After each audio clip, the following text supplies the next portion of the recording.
Hello and thank you for listening to Willow Talk. No Adam Peacock today. Producer Sam Ferris here in his hot seat next to Brad Haddin. G'day, Hads. G'day, mate. But it doesn't matter that he's not here today, Adam Peacock. You've got a bit of a pain in the tummy, mate. We've got a very, very special guest who's over things all kids cricket, Disneyland, Yep. IPL, Australian teams.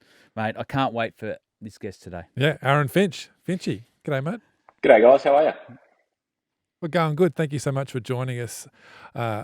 Midway through this white ball series against Pakistan and on the eve of the Test series against India. Lots going on. But what's keeping you busy at the moment, Finchy?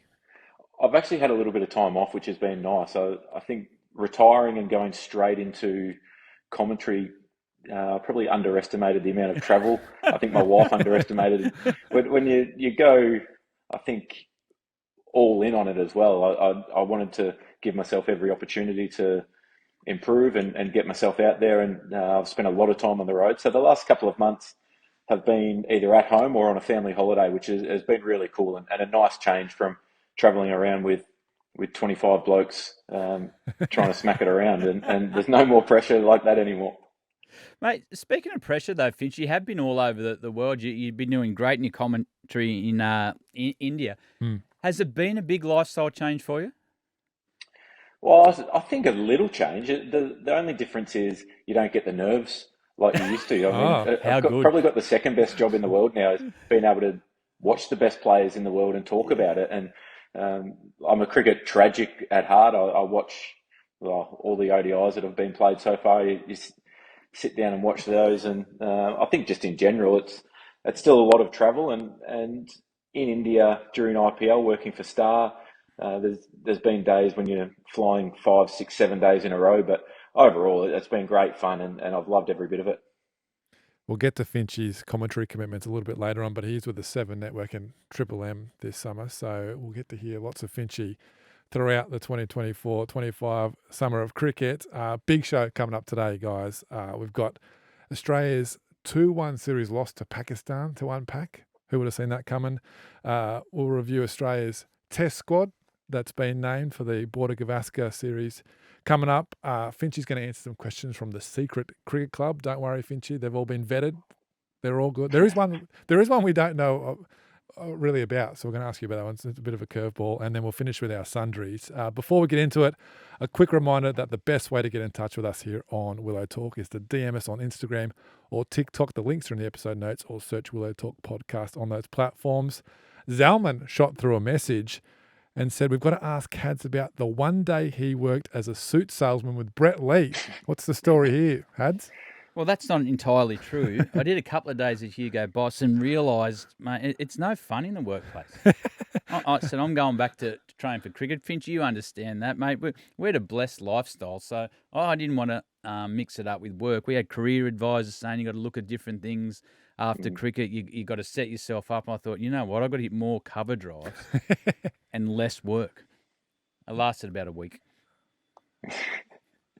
But you're with Binger, so, I mean, he's turned out to be quite a stylish guy. What happened to you? Mate, I'm very stylish. About Binger? Binger is actually one of the great nerds. He's got the hair and he's got the clothes and all the cash, but he is an absolute nerd at heart. Well, we spoke to him last week on Willow Talk. If you haven't checked that episode out, I thoroughly recommend you do. It's one of the great ones we've done. Second only to today's episode with Finchy. Also, before we get into it, keep sending in your club cricket caps. Say that 3 times fast to me, and we're going to wear them in the studio. I've got the Whoopi one on. Has you've got the Balimba one on, which is kind of topical because the guys saw that on Willow Talk last week. It's baggy blue. Only reason I've got it on. That's right. Well, it's baggy blue so much that outgoing President Shane, there's been an approach to him to say make it less bluesy. The Brisbane club doesn't want it to be so bluesy. What do you pull your head in, Shane. It's perfect how it is. All right, let's get into some cricket stuff. Let's talk about the Test squad straight up. We've been debating this for weeks and weeks and months, ever since the last Test series in New Zealand. But it's in. We know the 13-player squad that's going to take on India in that first Test in Perth. Cummins, Boland, Carey, Hazelwood, Head, Inglis, Khawaja, Labuschagne, Lyon, Mitch Marsh, Nathan McSweeney. Steve Smith and Mitch Stark. Big talking point, obviously, is Nathan McSweeney. He's going to open the batting. Finchy, you've done that for Australia. What did you make of that selection?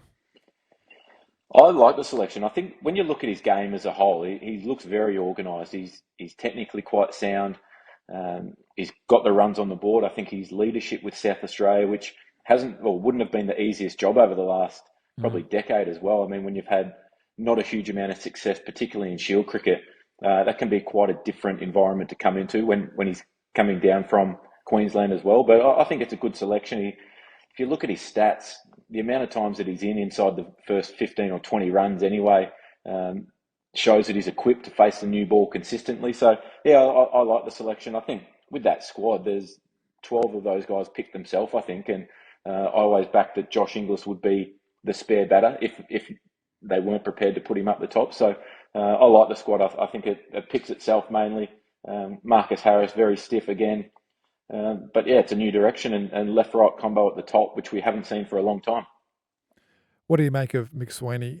He's going to go from batting at number 3 for South Australia and the middle order before that up to opener. And his average at number 3 is about 30, but he's done pretty well in the last 7 or so innings, 100 and 350s. But that promotion up the order in a test match?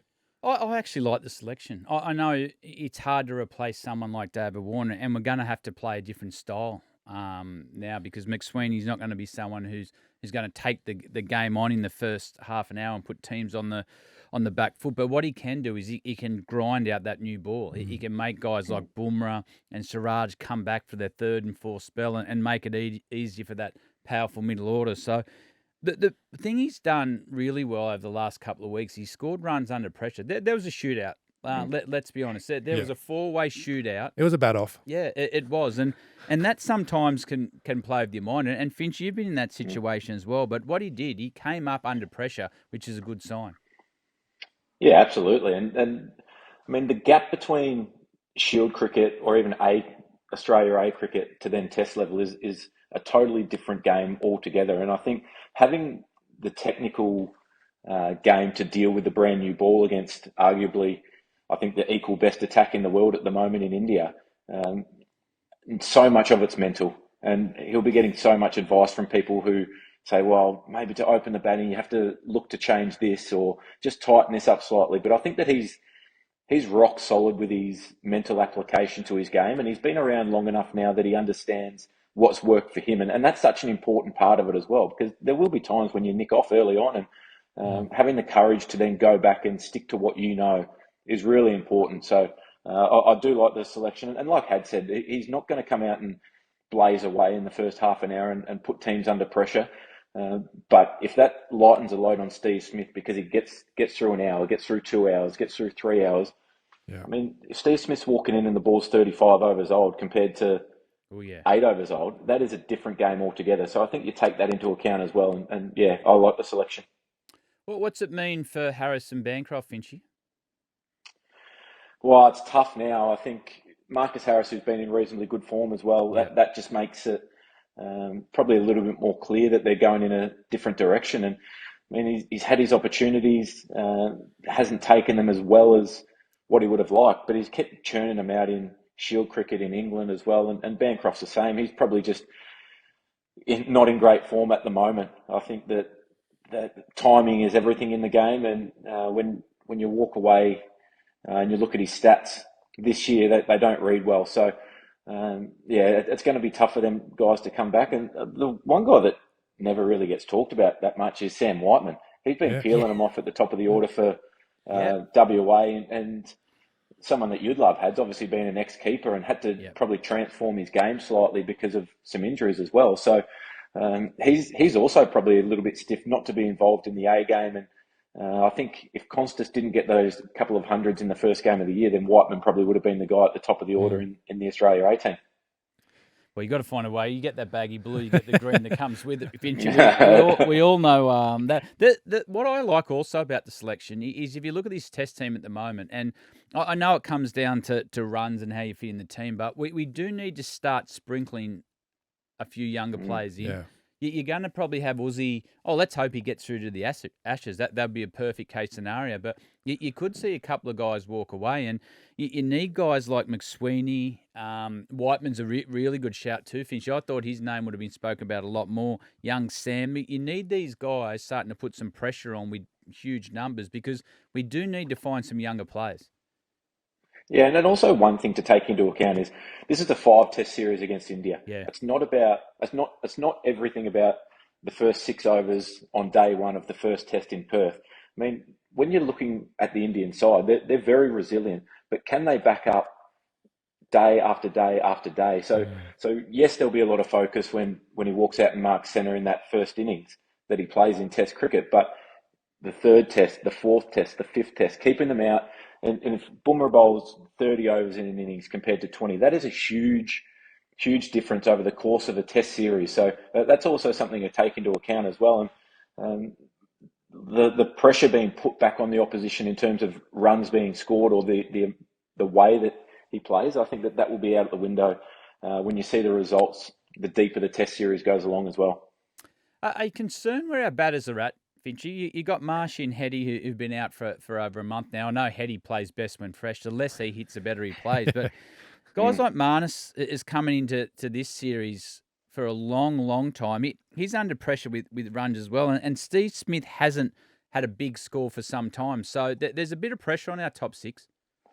Yeah, there is. And I think they're all getting starts, which is the unusual thing about it. You think back to Steve Smith, once he gets to 20, just pencil him in to get 80 plus. And Marnus batting at number 3 and shuffling around in county cricket as well, where he's been up the top of the order, saying, I'm here to do the job if I need.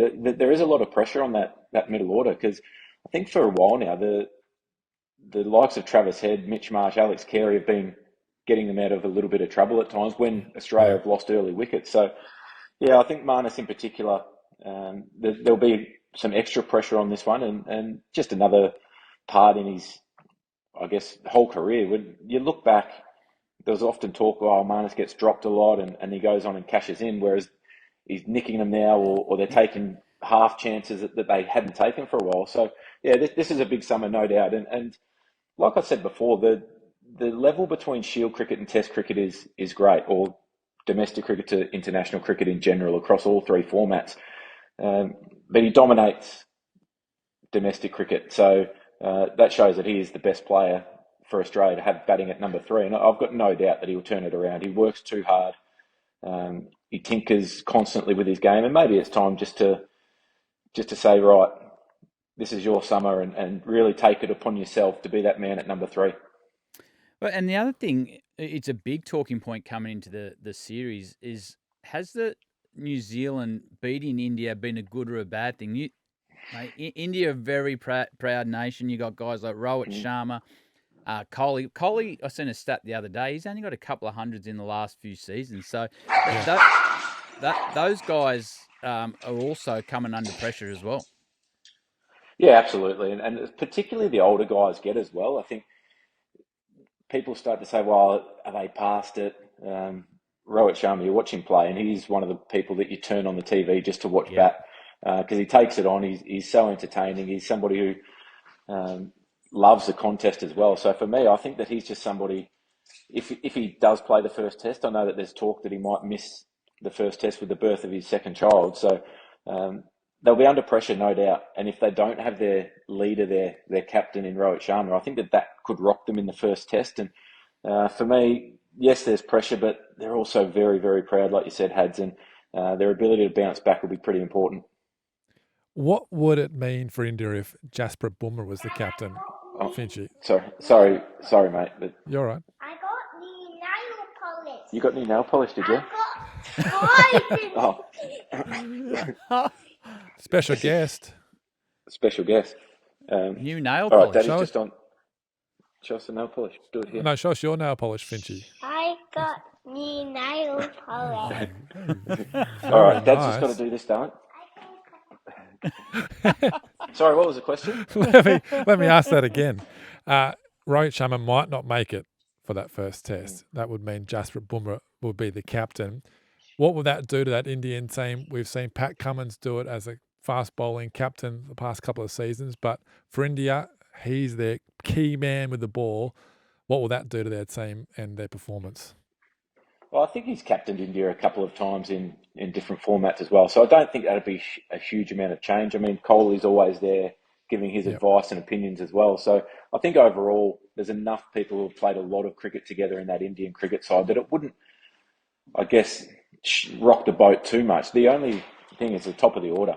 I mean, Rohit's that type of player who puts the opposition on the back foot before he's even faced the ball, because you know that if you're slightly off, he's he's looking to take you on and almost set the tone. And you combine that with Jaiswal at the other end, who's a brilliant young player, I think, and good off the back foot as well. So I don't think it'd matter a huge amount in terms of how the team functions. It's more so the opening position and Rohit's spot in there. Well, I think the big thing with Bumrah that we've underestimated and hasn't been spoken enough about is Mohammad Shami not being there, because those two bounce off each other really well. Siraj hasn't had a great 12 months. I know he was effective last time, but Bumrah, I think, could be the captain if they haven't got the quality of bowler. Just give me the ball. Yeah. Just give me the ball. And we might have an opportunity to burn him out in the first test. As Finchy said, this is 5 test matches. If you can bring him back for his 3rd and 4th spell, knock him over early in the first innings, make him come back without getting a couple of days rest, someone like Bumrah's load could go through the roof and they could lose him by the back end. So I don't mind that he has to have a lot more responsibility. And I think his personality will say, give me the ball, give me the ball. And if we bat well, we can get some scars there, Finchy. Yeah, definitely. And that's the art of a test series, I guess, managing that as well. I mean, anytime, whether it's in India or anywhere else around the world, the one person you throw the ball to when you're under pressure is Bumrah. And I don't think he'd shy away from that if he had to make the decision himself and say, all right, let's take it on, because he's so important. What he delivers is extraordinary. His numbers across all 3 formats of the game are unbelievable. And I don't think that there's a better bowler across all 3 formats that we've seen for such a long time. It's going to be so exciting. And especially starting in Perth, where the ball's going to fly through. You get in on those kind of wickets and you can bat well and you can bat big, and that'll be really important for Australia. Finchy, where's this series going to be won or lost? Well, I think the key could be Alex Carey and Rishabh Pant. Oh, yeah. The 2 wicket keepers, I think, are going to be so important. At a time or the other in the series, the top order will get knocked over. Both fast bowling attacks are so good that they will get on a roll and knock over the top order. So for me, it's that really crucial role of Alex at number 7, Rishabh at probably number 6, more than likely, is that you say, right, Carey's aggressive, Rishabh's aggressive. The game's going to go one of 2 ways really quick. And I think that will be so important. Maybe it's a second new ball where you're 5 down and the second new ball just coming before stumps, and they take it for 50, that 10 overs before stumps, and it changes the momentum of the game. I think it's so important that, well, you've done it yourself, Hads. I mean, you think back to the Ashes series where you played, and I think you got 50 every test match or every innings throughout that, is that it's so important that number 7 has an impact on the game, because both, in my opinion, both fast bowling attacks cancel each other out. Nathan Lyon and either Ashwin or Jadeja, they probably cancel each other out slightly. Nathan probably just with the advantage in Australia. Both batting lineups haven't been at their best for a little while, and that's why I think the keeper is so important in that. I thought you would have gone down that path, Hads. That's why I love Finchy. That's why I love Finchy, the way he sees the game. But yeah, 100%. Well, what do you think it is, Brad? Where do you think that is? I think the keepers are going to pants the huge wicket for Australia, just the way he plays, because he'll come out and he'll take the game on straight away. And we've seen when guys take the Australian attack on, all of a sudden their body language change, their fields become in and out, and then you can start to pick them off. And sometimes they haven't had a plan B to go back to. But my big thing for the Aussies, I think the biggest thing is their openers, because I'm not sure that the 3rd quick for India is going to be that effective. If they've got to keep coming back spell after spell. So I think Uzi, who would know, has got an appetite to bat long periods. I think this McSweeney selection is a good one because if they can get through that that first session unscathed, all of a sudden that Steve Smith has an older ball, Carey gets a second new ball, as you said, Finchy, with a tired attack, and then the game can start to change momentum. So I think all that starts on the way we present with our opening batters. I think you're right. I don't think the Indian batters are going to stand up to our quicks. I actually think, I know Jaswal's a really good player, but he hasn't come out and seen Australia before, whether he's going to handle the bounce. And you opened at Perth Stadium against India, Finchy, mate. That is hard work, the first couple of test matches, especially over there at Perth. 50's worth 100 over there. Well, I'll take that. Unfortunately, I didn't go on with it. I missed a half volley on middle stump from Shami, I think, the ball after I got 50. But I think the Australians in Perth have a big advantage first up. Obviously, the bounce is so big, the comparison to India. But I think the Australians, particularly Josh Hazlewood, is somebody who pitches up just that fraction more than what Siraj does. Siraj is a little bit more into the wicket, whereas Hazlewood can still find the top of the stumps on a wicket like Perth and challenge the defence, challenge the top of off stump really consistently. So that's something that's so important as well in those conditions, that you don't get a fraction short, because you can let the ball go with ease and consistency if it's not hitting the stumps. The other thing I think we can't underestimate, and Davey's retired now, so this is his first test without him, but it's the style that he brought to the team. I think that's going to be a really interesting one to watch how that pans out as well, because when you walk out, and Finchy was a similar sort of opener, they hit the first couple of balls in the middle, all of a sudden the game changes. And the modern-day captain goes, oh, hang on a minute, I've got to put a deep point out, I've got to put two out behind square, and then you can start to control the tempo of the game. So the one thing Davey did well, he set the tempo for Australia. It all depended on a lot the way they play, how he walked to the wicket, how he faced the first 10 overs. So they haven't got that in the back of their mind, and they haven't got a little attack dog either in the field. He used to create a lot of things and make oppositions uncomfortable with his presence out there too. Yeah, McSweeney's brilliant in the field as well. So I think that's a positive for Australia. And yeah, you're right. The perceived pressure that people like Davey and Rohit and the guys who take it on at the top of the order, Travis Head's the same. He walks out to bat and all of a sudden there's a deep backward point and a deep square leg, and you go, well, hang on, the team's 3 for 20. Right, but he hits good balls where you don't expect him to go at times. So that's a part of it as well. Maybe there's a little fear in that you get McSweeney and Khawaja and then Marnus, who's been quite defensive minded to start his innings in particular over the last 12 or 18 months as well, because he's looking to build a big innings. You're not putting that perceived pressure, but then it just comes back to the time that you're putting into the attack, the time that you're making Boomerang come back again for another spell and another spell. So, yeah, I think overall it still cancels each other out. Last one on the Test match series, and McSweeney, Finchy, you played with him when he made his T20 debut for the Renegades back in 2020. Yeah.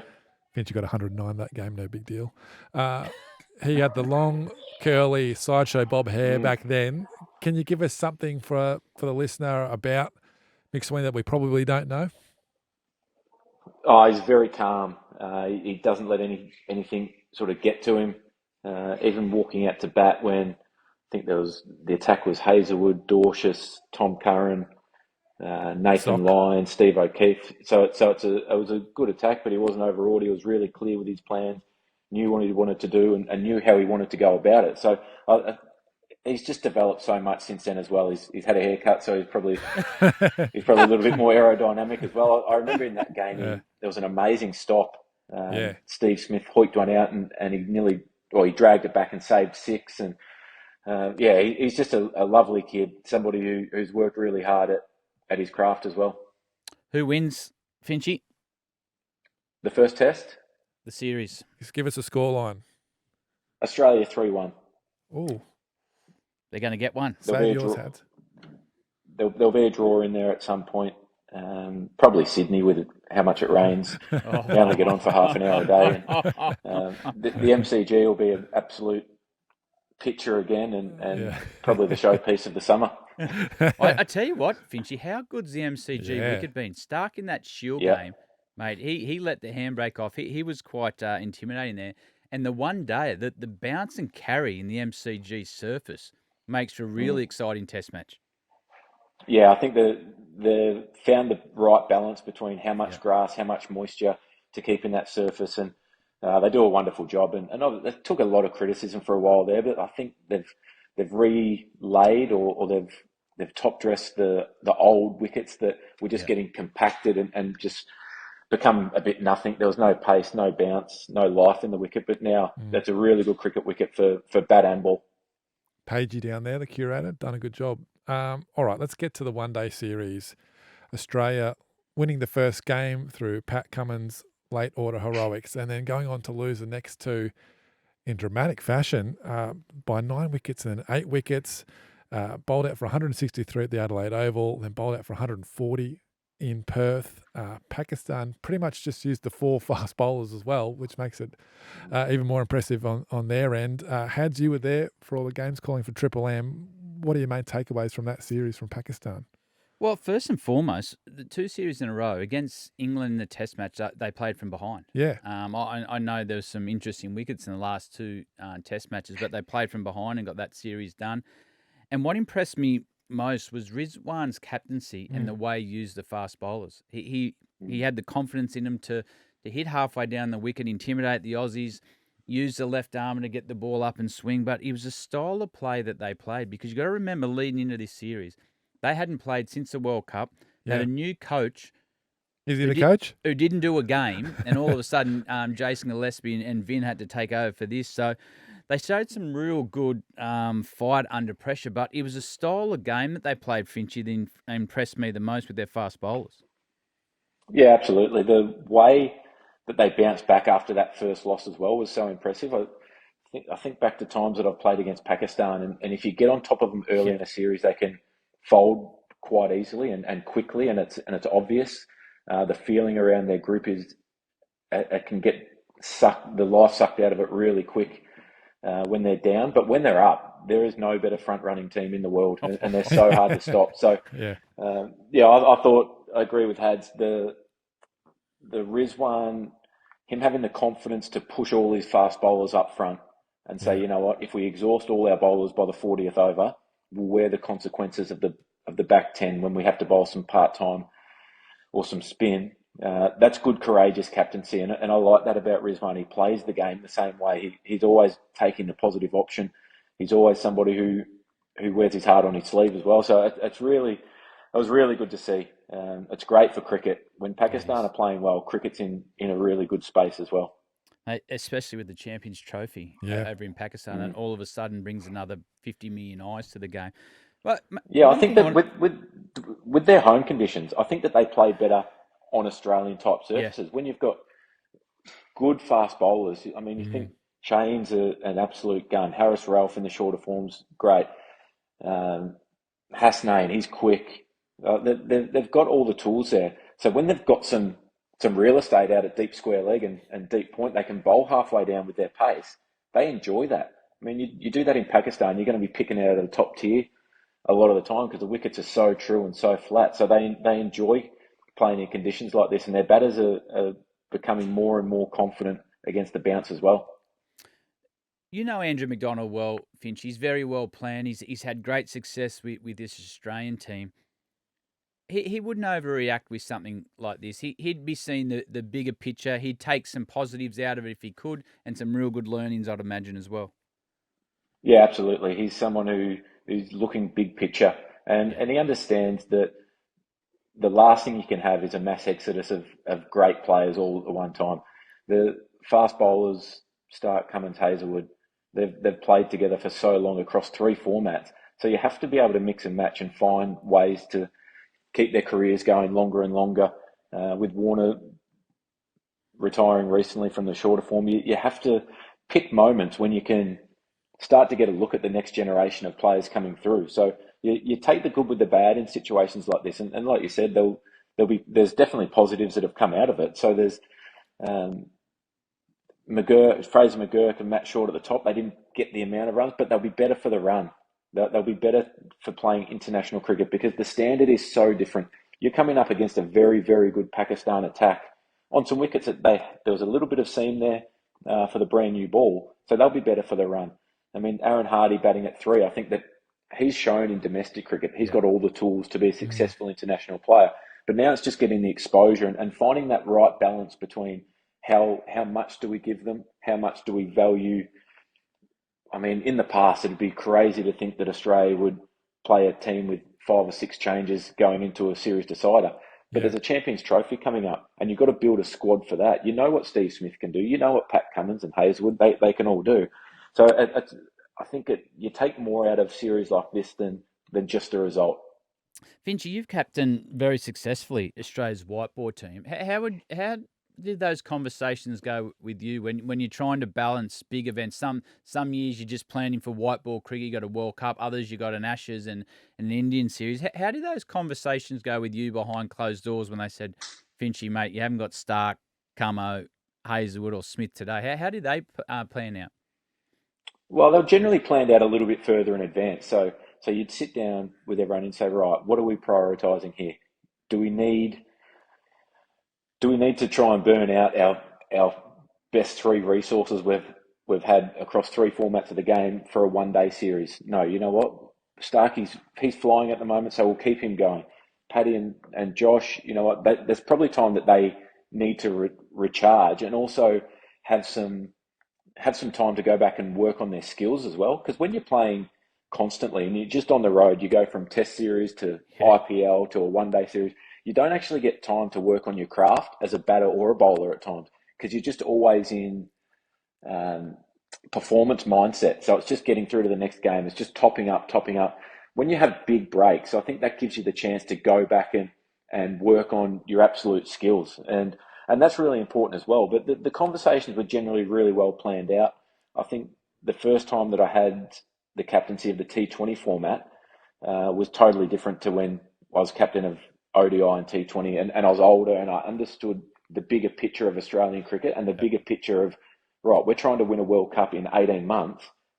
We probably can't do that if Josh Hazlewood's on his knees by then. So how do we work back from the major events and make sure that we're always planning ahead and always thinking about what's best for the team long term, not just this game. Yes, you want to win every game. Yes, you're desperate, and the feeling when you don't win, no matter what team you've got, is still horrible. But you see the bigger picture as a whole. But Finchy, from a fan's perspective, and now you're one of them, you're on our side now. Going to that Perth one day, a decider with effectively our best team off the park. How are the fans going? We're not seeing our best players here for a must-win game. I get the team performance side of things that you want to try and win global trophies, but if you're a punter in the stands and you bought a ticket 6 months ago thinking Stark, Hazlewood, Cummins, Smith, all the big dogs are going to be there, and then none of them are there, where's that balance? Well, they got a lot more Perth people in there, didn't they? Western Australians played in the game, so they would have been over the moon with it. But yeah, I understand that side of it as well. But when they turn up to day one of the first test, do you want the 3 best fast bowlers in the world rolling out there for the first game, or do you want one of them missing because they played an extra one day when they're still trying to build up to a test series? So I think the balance is there as well. You want to win, no doubt, but you also look at it and say, do I want to see Josh Hazlewood or Pat Cummins bowling 10 overs today, or do I want to see him bowling 20 in a week and a half time and bowling a Virat Kohli on a good wicket in Perth? But what are they going to do for the next week? They're going to be bowling, aren't they? So why can't they do that in a match? That's Brad's in the coaching space. I'm a commentator now, mate. That question's too far over my head. But, good deflection. Very good deflection. I'll try to answer it. In 2015, we had an unbelievable team. How good was our World Cup at home? We won. We partied. Finch got 100 in the first game. Yep. Who'd we lose to in the series before? You won the Tri-Series. We lost to Zimbabwe. In 2014. We lost to Zimbabwe leading into the World Cup. That was 9 months earlier. No. Yes, it was. This is. I'm just trying to explain what happened. So there's planning that goes into these. Yeah, yes, the result's not what you want. But they've got a Champions Trophy to play in 6 months' time. So what they've got to do is they've actually got to find out some positions. That they do. What all round are they going to go in? Is Cameron Green going to be right? Is Marcus Stoinis? So we're going to go back to him, or can Hardy play a role? Is Glenn Maxwell going to be the all rounder there? So we went into that series in Zimbabwe and South Africa. We ended up playing the South final, Africa, yeah. but we knew who our team sort of was. We're playing around with a few positions. That's when Clark got hurt. Well, Clark got hurt, but we knew exactly what our team was going into that. No one remembers that we lost to Zimbabwe. You didn't remember. I did. You didn't answer it. You said, who did we lose? You remember that we won the World Cup, though? Exactly right. So sometimes there is a bigger picture to play. The disappointing thing about this series is I think it was the motor dismissal of some of the players. Right. I think Australia play with the mindset that you look to take the game on, and that's exactly what you do. But you can take the game on in different ways. So I think guys like or young Jake, he'll get a lot of learnings from this. And he's come into this series in a unique situation. And the way he got out, he'll be disappointed. But also, he hasn't been playing first-class cricket. He hasn't had a time to get some batsmanship going. He's just come out and tried to continue in the same form he did from the IPL. And life sometimes doesn't work like that. So he'll go back. It'll be a good reality check for him. He'll work on his technique. He'll work on different parts of his game. The staff will give him a really clear vision now on what he needs to be successful, and then we'll see how he goes. Yeah, and also this is the first time in his career. He's only young. This is the first time in his career that he's played the full 12 months, probably 18 months now, because he goes the Australian summer, and in the past, then he has a break and he gets out and he plays all his golf, and then you have your holidays, and then you turn up to pre-season and you start working on your game again, and then you build up for the next summer. But his was summer into IPL, into the USA, Aussie tour, and now, so it's just kept going. So for him to maintain his standards and maintain his game, he's never done that before. So there's always been times when you have a chance to decompress and recharge and look back and think, right, what worked for me there? Whereas now it's just go, go, go. You're walking out to bat in Dallas, and then a week later you're walking out to bat in Edinburgh, and then you're down in Manchester. So that's a change as well, and that's something that you've got to get your head around as a player who's now playing 12 months of the year, not just 6 months on, then you train. Finchy, you'd be a good example of this, and it's happened to all of us.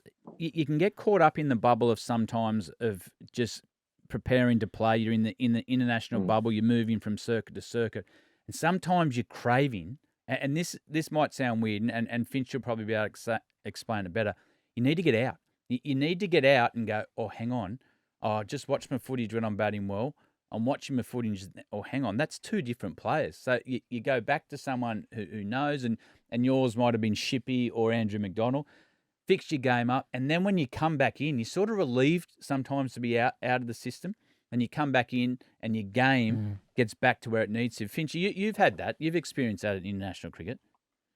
Yeah, 100%. And even at domestic cricket, I was going through a period for Victoria where I couldn't get a run in Shield cricket, and then I'd turn up and play a game for Australia and get 100 in one-day cricket. And it's like, well, it's two different games, and you're playing against a great attack one day and you get 100, then the next. One of the greatest phone calls I've ever received was from Andrew Lynch, Victorian chairman of selectors at the time, and he dropped me. I was like, finally I can get out of it, and I can start to get out of my own way, because you think that everybody's watching every performance. Reality is, you're the one that's beating yourself up a little bit too much about it, and you're overanalyzing things. But like you said, Hads, you also don't have the time to go and work on it, because you go, right, well, I can't change my technique tomorrow and then face Bumrah in a test match the day after. I can't tinker with that. So you end up just getting in a cycle of just, how do I perform today? How do I perform tomorrow? And then every day it turns up, it just keeps piling up until you get that ability to sit back and, I guess, take a deep breath and get back to training for purpose, not just training to top up to play.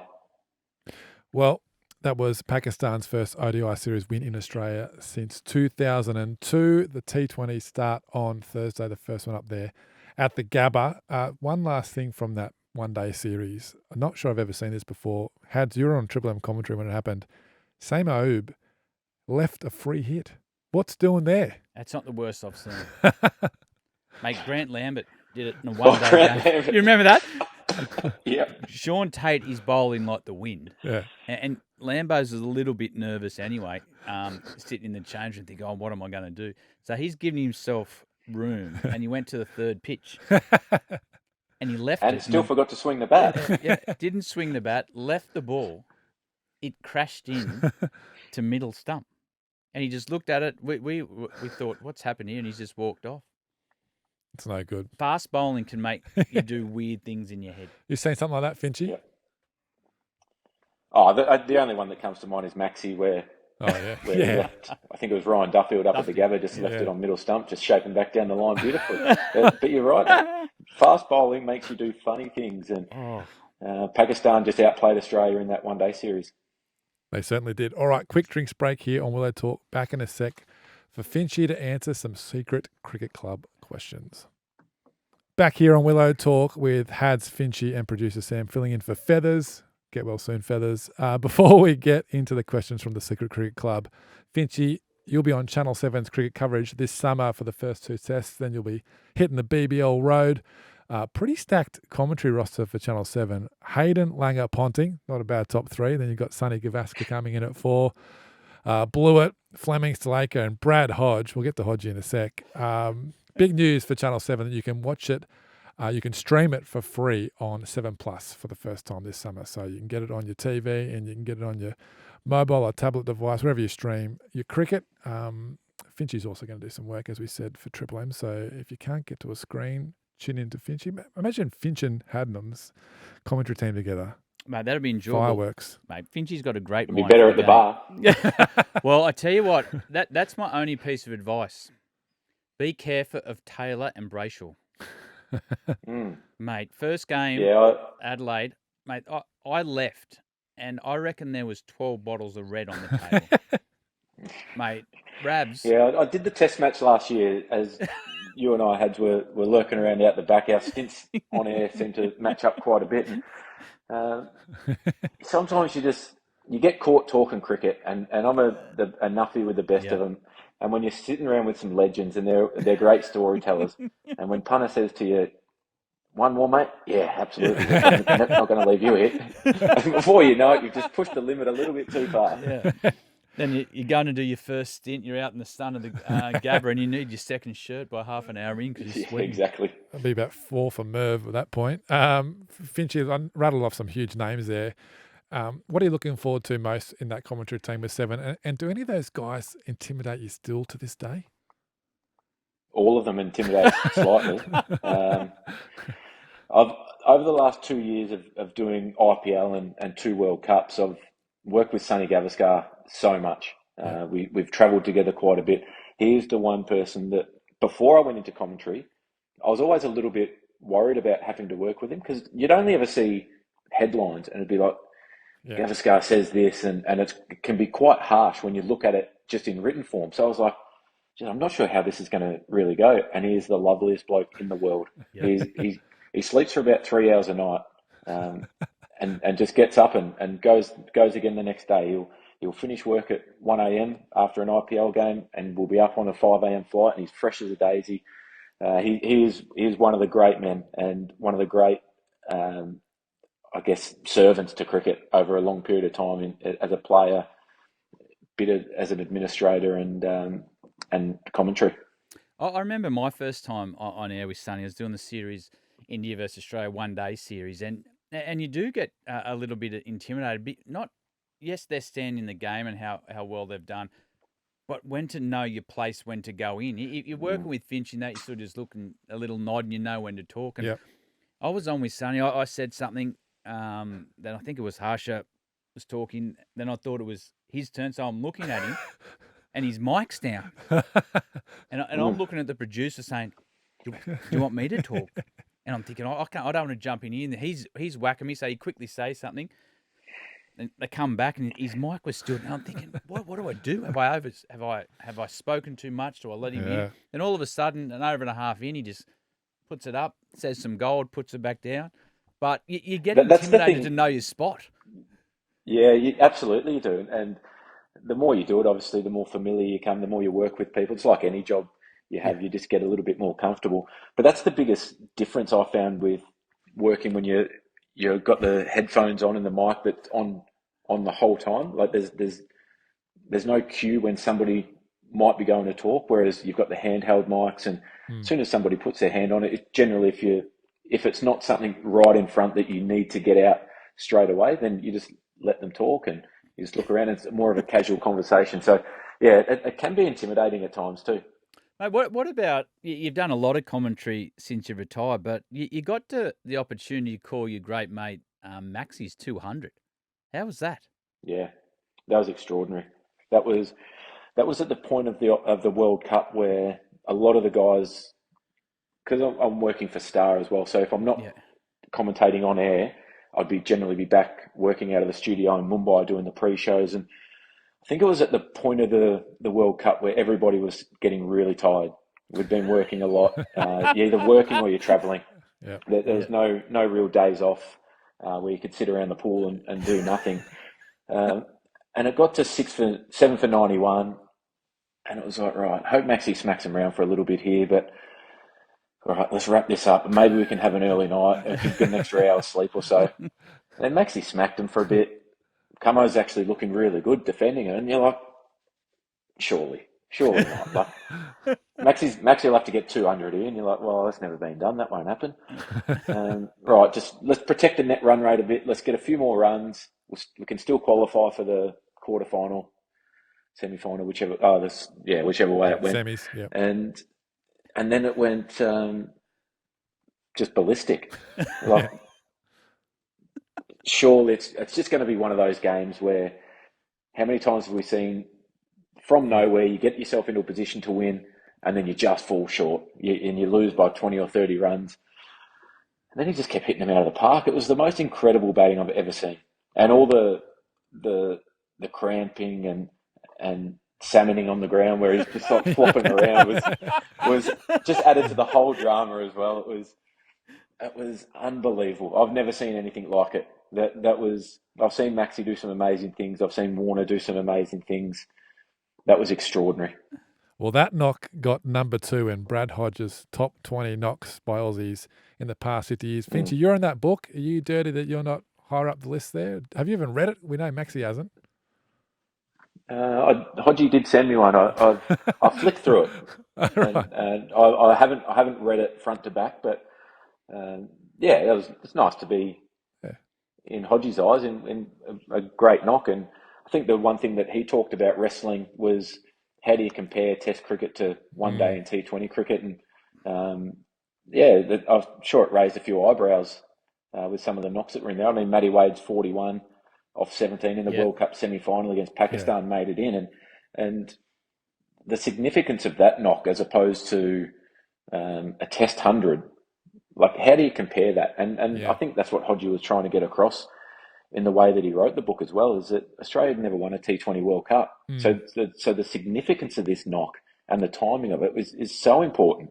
So it's really nice. That was one hell of a knock too by Wadey. You were there, Finchy, obviously. Extraordinary. Yeah. I actually watched it back the other day. I watched the partnership of him and Marcus Stoinis. For some reason, it come up on my YouTube or something like that, and it was the whole partnership, ball for ball. And the amount of times that they tried to run each other out in the first 10 balls that they faced together, which is a pretty common thing with Wadey. You have to be ready to run when there's no run there with Wadey, because he hits the ball and runs at times. But it was extraordinary. The ability to take the game on, choose the right options at the right time under the kind of pressure that we're under. Amazing. All right, let's get to the Secret Cricket Club. This is our Instagram channel. If you haven't joined up already, jump onto our Instagram page, Willow Talk Podcast. Get in there so we can communicate with you. You can ask our guest questions and get some behind-the-scenes content. We'll rattle through these, Finchy. Darren asks, what's your favourite format to play in? Playing Test cricket was the ultimate, but T20 cricket, I think from a captain's point of view, I found that was the most fun to captain. Because there's so many different ways that you can go. Strategically, you have to be on from ball one. And there's days when you walk off as a T20 captain and you go, geez, I got that wrong, but you might have won. And there's days when you pull every right move and you still lose. So I think from a captaincy point of view, T20 cricket, as a player, I'm still a traditionalist. I only played 5 tests and I wish it was more. Reality was I wasn't that good, but even to watch, I love test cricket. Bit harsh on yourself there. Uzi, not the Uzi, asks, what was your I belong moment in international cricket? It's a good question. I think the 150 I got against England in Southampton in the T20 game, that was probably because that was a good attack. That was Broad, Stephen Finn, Jay Dernbach, they played. So that was probably the time when I thought, geez, I actually can do this. I don't think I'd got 100. I might have got 100 earlier that tour. My first ODI 100 against Scotland up at the Grange, and to go and do it against a really good attack, and it was a nice wicket and everything coming. It was just one of those special days. But that was the one day that I thought maybe I can play at this level. I was lucky enough to be there for that. Hads. He put Finn into the stands. First ball he faced, swiveled off his hip into the stands. I think it might be the Shane Warne stand now. And then Joe Root came on to bowl. And it was just 4 or 6 every ball. Do you remember taking him down the ground, Finchy? It was actually. Yeah. Mate, I've got one from sorry, Finchy. No, I can't remember who I was batting with at the time. But I just said, whatever you do, get a 1 first ball, and I'll take the rest. Hans, before you go, what was your? I was a left-hander. It must have been Sauce I was batting with. Yeah, Sorry. He got some runs. What was your I belong moment, Hads? I was probably up to about 7 test matches when I got 100. Oh yeah. I got a couple of scores before then, but you sort of felt like, shit, I'm following Gilly here. I need 100 so everyone accepts me. Yeah. And it was 100 against New Zealand at Adelaide. But I've got one here, Finchy, for you from Bailey. Who's the second best athlete to come from Colac, sorry. Who's the second best? Well, you're the best. You're the best. Well, I don't know about that. I'd say Luke Hodge. Yeah. The great Hawthorn premiership player. He wanted to be a cricketer. Yeah, he was a gun. I played all my junior footy and cricket with him, and he was an absolute gun at both, obviously. I think 4 flags, a couple of Norm Smith medals, couple flags as captain. I think that stacks up pretty well, though. Yeah, two World Cups, though, Finchy. Come on, mate. Noah asks, what did the plastic chair do to you when you were walking off? That was one of those stages, like we talked about a bit earlier. I'm sure that you'll add this clip in there somewhere because it's quite funny. Yeah. I think that was a Big Bash final. It was. Ran out off the bowler's foot, off Jackson Bird's foot, and that was one of those times we were talking about earlier when all you want to do is just get out of playing cricket, and that was I couldn't take a trick. I think the game before I got caught down leg side, been run out, and I've just run out off the bowler's foot, and I just lost it at that moment. I didn't get fined for that, to be honest. Right. For that, I actually got an apology from Channel 7 because they said, "Oh, we probably shouldn't have followed you down the race quite that far." So, yeah, it's just a little brain fade at the time. You won the game though. Who cares? Yeah, absolutely. Yep. Best sledge between you and Maxi. Oh. They're good ones. He sledged me the other day on the Around the Wicket show. No, sorry, I got him. He got me recently on here, didn't he? He did. He was all over. He said that you guys used to go hammer and tongs at each other out on the field. And what were you saying, Hads? Yeah. You didn't know you thought the team was going to break up. Well, you didn't know how close they were when they first come into the team. You didn't know how close they were. Then all of a sudden, they go. And I remember saying to Pup, like, "What are we going to do?" Like this. Nothing. No, but you didn't know you well enough, and knew how close they were. And then they'd get off and they'd sit down, and Maxi go, "You want a beer?" And Fish goes, "Yeah, I'll have." And you're sitting there and you're going, "They're all right." So you just let them go. It was great humour, especially when nothing was happening in the game, and the opposition getting on top, and all of a sudden Finchy's moved to field half a centimetre, and it's on. Yeah, and sometimes that's all it took. And there was times. I can't remember who we were playing against, but I brought Maxi on the bowl, and he said, no, I need a mid-wicket. I said, you don't need a mid-wicket. You can have two blokes at point and two guys behind point. And he goes, no, I want a mid-wicket. I said, but you're not having one. Well, I'll bowl then. So I took the ball and I said, I'll bowl. He goes, oh, come here. And then he just lobs up these like absolute pies that get pumped through mid-wicket for four. There's a deep mid-wicket, but they get pumped through mid-wicket, and he goes, see, I need a mid-wicket. And he starts losing it, and then we're going back and forth. And often, especially towards the back end of my career, it'd often be Wadey. Well, for a while there it was Wadey, and he'd be like, mate, calm down. And then by the end he was like, this is awesome. Keep going. It's so much fun watching this. But it made some people, probably newer people into the side, it was probably a little bit uncomfortable for them, more than it was anything else. But yeah, you walk off the ground and it's like nothing happened. Crazy. Mad. That was great.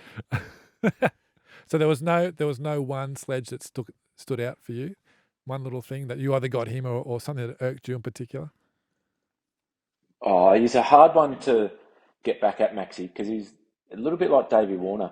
If you get him with a good one, he'll just keep coming back until you just put your hands up and say, right, well, there's 50 overs done. We've got to get off the field now. But he'll just keep going. Davey was the same. They'll just keep going until you surrendered. So no, nothing in particular that springs to mind. Just times when he would just lose it because I moved a bloke and he knew what plan, and he was really stubborn. But I think that's what makes players like him so good as well, is that they're committed to their plans and they know what they want to do. Whether you execute on it, that's a different story. But yeah, it was always good fun. And growing up in the Victorian change room, a lot of the time that's what the change rooms were like for quite a long time. So bicker off the field or on the field and then you win. So it's pretty good. Josh asks, what's the best wicket you took? Best wicket I took. I took a couple. Yeah. No, the best wicket I ever took was in an IPL game. I got Sachin out in an IPL game at Wankhede Stadium as well. I opened the bowling that day. Angelo Matthews was captain. And as we're walking out, he said, right, you got first over. I'm bowling a Ricky Ponting and Sachin Tendulkar at Wankhede, and I've just absolutely shit myself. The best one, probably Rohit Sharma. I got him in a game in India, 2013. Remember that 7-game series had? That felt like it went forever. Yep. We had 2 games washed out. I got Rohit in the second game there, I think, and yeah, that was a pretty good one. And Michael asked, did you enjoy captaining, and will you start coaching? I loved captaining. I think one thing about on-field captaining, when you've got a team like I was lucky enough to captain, is that things on the ground run pretty smooth. There's only a few things that you can sort of pull to I guess change the flow of a game. I love the build up to a game, all the planning and preparation behind the scenes when you're just sitting there with the coach, like whether it was with Buff or JL or Andrew McDonald, we'd sit there and just roll out scenarios and just planning different things. So that was, for me, that was the fun side of captaincy is all the planning. And in terms of coaching, I'd love to go into coaching at some point if the opportunity come up. Talking about the pre-match, the build-up to a game, Finchy, did you like doing the pre-match press conference when a journo would ask you, have you got the 11? That was you every single time. And what answer did I give every single time? At the toss. Exactly right. Yeah. So why do you keep asking? Well, sometimes you might just let it go. But if you're doing an 8-minute press conference or 11, I'm not sure, they were around 8 or 11 minutes. Yeah. You've just wasted my time, your own time, and all the other journos who have turned out. Like somebody else could have had the time to ask a riveting question during that time, but you ask the same one every time. Have you seen the guys I was touring with? They're all brain dead, mate. They had no good questions. By the way, also, it's a headline if you say no. Finch refuses to reveal 11. So you got to think of it from a journo's perspective, you know? What are they keeping under the rug there? You know, what are they hiding? I never understood why you guys kept the 11 so secret. Was it purely because of conditions, or was it just because you didn't want to do it? sometimes it was conditions, and that would generally be, especially in a one day or a T20 series where you play, travel, play. You don't have the option to go to the ground and see the wicket or anything like that. So you actually don't know the conditions. But also, I think that in the white ball formats, if you give it away too early, like I think a team can adjust to that, and they might change a position, change a player. So, for example, I think I did release it once in Sri Lanka, and the next day we had like 5 left-arm spinners against us with no left-handers in the team. So I think tactically you can probably do something about it in Test cricket in those formats, but in Test cricket you're backing your aces against the other team, aren't you? Anyway, so I don't think it matters as much in the Test format. Fair enough. Good answer. I would have loved it once, but that's all right. Ben asks, now we don't know if there's any veracity to this question, but why were you kicked out of the Australian Cricket Academy? Oh, that's a good question. So Who's I Ben? think I was Finchy? maybe 8. No idea. Who? Ben. Anyway. I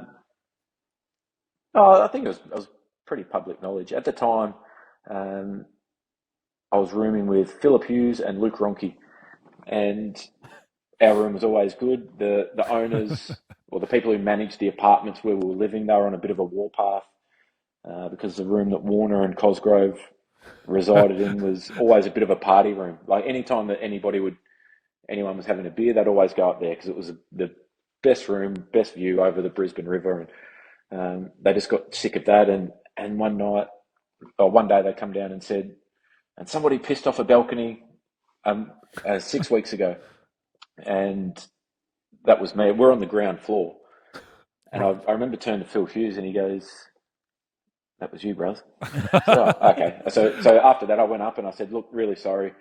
I'd had a few, didn't realise it was me," and they said, "Yep, no problem. Thanks for apologising." And then because it was still under the AIS banner at the time, they thought that wasn't acceptable conduct. So I missed the academy tour of India, and I got a 6-week suspension from Victoria. I wasn't allowed to train with Victoria at the time.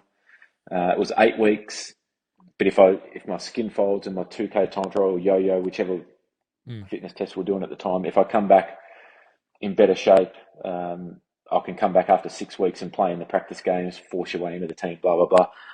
And I literally did not one running session, didn't do anything different. And all of a sudden my skin folds come down and my yo-yo went up. I'm not sure whether Dave Bailey at the time just shortened the course a little bit or went a bit lighter on the calipers. But yeah, that's the story behind that one. There you go. Didn't know that. Did you know that? I did not know that at all. I know nearly every academy intake had someone kicked out. We had a few people kicked out. They went to Chucky Harndorf for a few beers, and they didn't come back in a great state for Sunday weights. Finch, you got one here. You belted 181 in MCC game versus the rest of the world one day match. Mate, that would have been a great experience.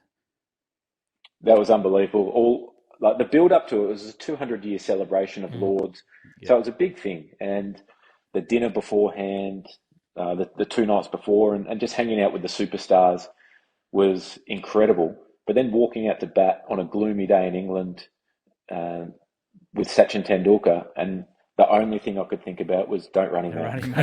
If he nicks one early on, that's out of my control. But just don't run him out. It's the biggest crowd there's ever been at Lords, and they come to watch the legend. And I remember I hit one to mid-on and went to run early, and he just stood there, and then he come up and he said, "Finchy, just relax. I'm not that fast anymore." I said, "Okay."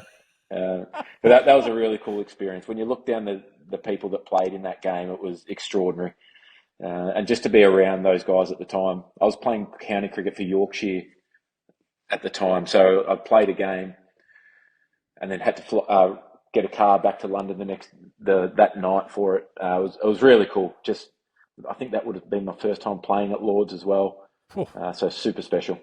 One thing we didn't ask Brett Lee was about how he broke Warnie's hand in that game. Oh, I can tell you. yeah. Everyone, It's the stupidest thing ever, Binger. beamed So him, didn't he? Warney's coming out the back. They've pushed Warney out of the change rooms, and they said, the people, he's captaining one side, Satchin the other side. People want to see you bat. He goes, I don't want to bat. I said, look, there's 2 balls left in the innings. So Binger's standing at the top of his mark, and Warney walks past and said, no bouncers. Yeah, of course. Like, that's how it was going. Full toss, wrist, broken wrist. He's off to hospital. Then he can't bowl, obviously. And after the game, Binger walked up and said, oh, I'm sorry, mate. He said, what are you doing? He goes, oh, I was just trying to bowl a really fast reverse swinging Yorker at you. He goes, why?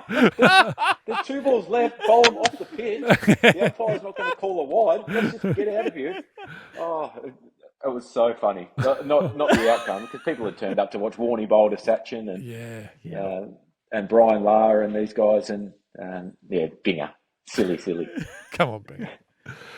Thank you to the Secret Cricket Club for those questions. Again, jump on there, and we've got a big guest coming on next week that we had. So we'll get some fish for some questions in the Secret Club a little bit later on the week. Let's go to our Sundries to wrap up the show. WBBL. We're going to do a mid-season wrap of this on Thursday's show with Heels when she's in the studio with us. But we got to mention Liz Lee's 150 for the Hurricanes of 150 off 75 balls, 12 fours and 12 sixes against the Scorchers at the SCG. The highest ever score in the WBBL, one of the highest women's T20 scores of all time. Amongst us, I think Finch is the only one who's got a score above 150 in a T20 game. Twice. It did it twice. Yeah, we've already spoke about the one in Southampton. You got one against Zimbabwe as well in 2018, Finchy. My question for you, though, I mean, let's not gloss over what Liz Lee did because that's sensational, but you got 172. Was 200 in the back of your mind there at one point? No, 176 was the only number that I wanted to get to. Chris Gale got 175 against the Pune Warriors in an IPL game that I was captain against. And I just remember all the carry on from the RCB franchise. Like, we all had to go down to the post game function, which everyone liked going to Bangalore for their post game functions. They were always good fun.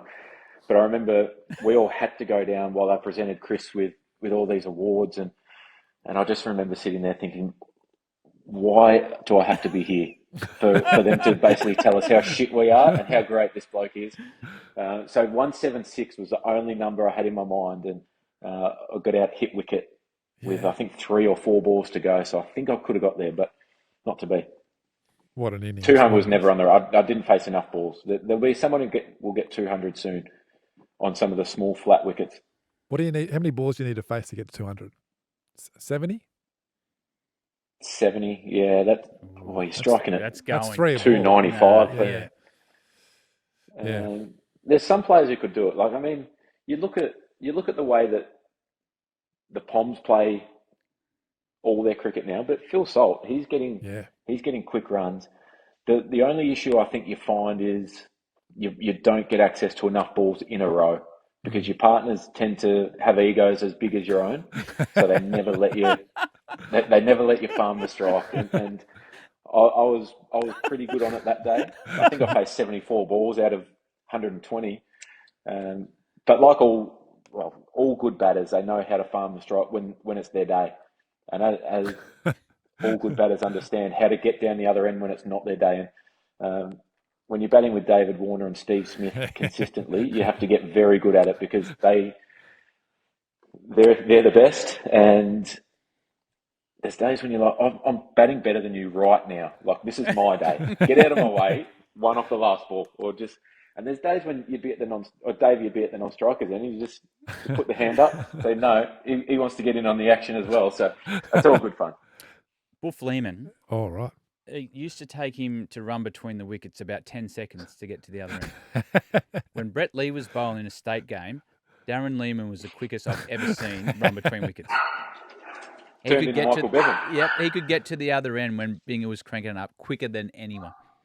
Let's turn our attention to some international cricket. Finchy just mentioned Phil Salt. He got his third T20 century in the first match against the West Indies in their recent T20 series. England lost the one-day series to the Windies, but it's they're 2-0 up in that series. Joss Butler scoring 83 off 45 balls in the second T20 at Bridgetown. I read a headline just before recording that he said he felt he might have been sacked after the T20 World Cup this year, but he's not. He's the skipper, and Finchy, you've played against Butler a lot. I mean, he's one of the best ever to do it, right? Oh, absolutely. He's unbelievable. His ability to start out as a middle order player, then go to the top of the order in particularly T20 cricket, and then just float between the both. That's an incredibly difficult skill. He's one of the guys, when we talked early in the show about Warner and Rohit Sharma and these guys who take on the top of the order in Test cricket. Joss Butler in T20 cricket, he puts so much pressure on the opposition before you've even faced the ball. So we know that he rams, so you have to have a fine leg for a shot that he might play. Yeah. But he only might play it. So effectively, you're trying to take out one shot and bowl defensive at him. So you're not trying to get him out. Then you're just playing his game. Then you've only got one other fielder you can have out on the boundary, basically, for a shot that he might play. That's the kind of weird stuff that great players like Joss make you do in the shorter formats. Well, it's interesting you said that. I actually thought he was in trouble as well. Yeah. They changed their coach. Yep.